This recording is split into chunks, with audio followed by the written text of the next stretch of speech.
C1, S4. Toujours dans la proportionnalité, mais cette fois-ci appliquée aux échelles. Donc un plan est à l'échelle 1 200 millième, ça signifie que la réalité est 200 000 fois plus grande que le plan, ou à l'inverse, que le plan est une représentation 200 000 fois plus petite que la réalité. Quelle est la taille réelle en kilomètres d'une distance longue de 2,4 cm sur le plan? Alors donc, comme je viens de le dire, si on a 2,4 cm sur le plan, ça signifie que la réalité, elle, est 200 000 fois plus grande. Donc, on va faire 2,4 cm multiplié par 200 000. On va trouver, alors, fois 2, ça nous fait 4,8. Et puis, on va décaler avec 5 zéros. Donc, 1, 2, 3, 4, 5. Voilà. Donc, la réalité correspond à 480 000 cm et nous, on veut un résultat en kilomètres.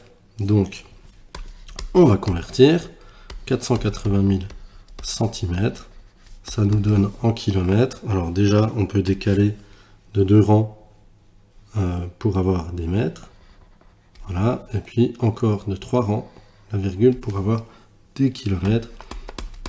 On obtient donc normalement 4,8 km.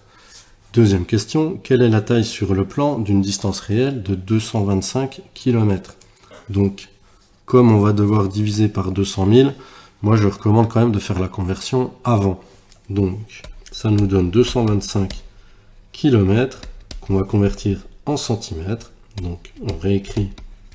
Voilà. Si je convertis mes kilomètres en mètres, je vais d'abord rajouter 3 zéros. Et si je convertis mes mètres en centimètres, je rajoute 2 zéros supplémentaires. Voilà, ce qui nous fait 22 500 000 centimètres.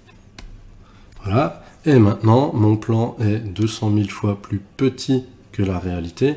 Donc, je prends 22 500 000 centimètres que je divise par 200 000. J'applique mon échelle.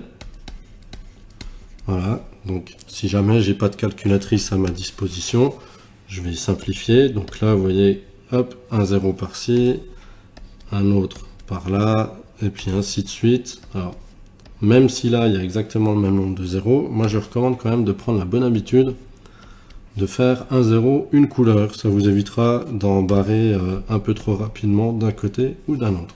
Voilà. Donc, il nous reste la fraction 225 sur 2.